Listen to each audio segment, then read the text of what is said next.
ముఖ్యమంత్రులుగా చేసినటువంటి ఒక ఇద్దరు వ్యక్తులు ఏం భాష మాట్లాడుకుంటున్నారో మనం చూస్తున్నాంగా. వైన్ షాప్ దగ్గర ఇద్దరు తాగుబోతులు మాట్లాడుకునే భాష ఎంతో కొంత బాగుంటుంది. మన దేశంలో ప్రత్యేకించి మన తెలుగు రాష్ట్రాల్లో ఇప్పుడు వ్యవసాయం పరిస్థితి ఎలా ఉంది? నాకు తెలిసినంత వరకు రైతు సంతోషంగా లేడు. పురుగు మందులు కొట్టడం వలన స్ప్రే చేసేటప్పుడు వచ్చిన ఎఫెక్ట్స్ వల్ల 2 లక్షల మంది రైతులు చచ్చిపోతారు. 3 ఎకరాలు వ్యవసాయం చేయడమే కష్టం, అలాంటిది 3000 ఎకరాల్లో వ్యవసాయం ఎలా చేస్తున్నారు? నిజంగా 3000 ఎకరాల్లో చేయడం కన్నా 3 ఎకరాల్లో చేయడమే చాలా కష్టం. అదేంటి సార్?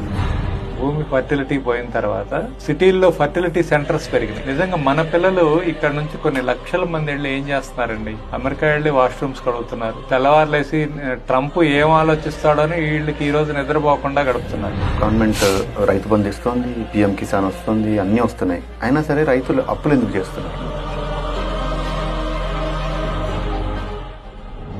ఏం పండించాలో చెప్పరు, ఎలా పండించాలో చెప్పరు. వాడే తిప్పలు పడి పండించుకొని రోడ్డు మీద బారపోసుకుంటున్నాడు. నాకు తెలిసి మన రాజకీయ నాయకులు ఎవరు రైతులు బాగుపడాలని కోరుకోరు అనుకుంటా. మనము సక్సెస్ఫుల్ గా డివైడ్ అయిపోయాం. కులం పేరుతోటి, మతం పేరుతోటి, ప్రాంతం పేరుతోటి, అన్నిటికన్నా ముఖ్యంగా పొలిటికల్ గా. మీరు సింగపూర్ అంటే ఏం చెప్తారు? క్రమశిక్షణ, సివిక్ సెన్స్. భారతదేశం అంటే ఏం చెప్తారు? తాగుబోతూ, తిరుగుబోతూ, చదువులానోడు ఏదో యాక్సిడెంటల్ గా సూపర్ స్టార్ అయిపోతే వాడి సినిమా చూడటం కోసం చచ్చిపోతాం. ఒక రాజకీయ నాయకుడు జనాల్ని లారీల్లో ఎక్కిచ్చేసి ముడి సరుకులాగా ఊరక చూపించుకోవడానికి తోలితే పందుల్ని ఎద్దుల్ని తోలినట్టు ఆ లారీలెక్కి సారాయి తాగి బిర్యానీ తిని ఆ మీటింగ్ కి పోయి చచ్చిపోతాం.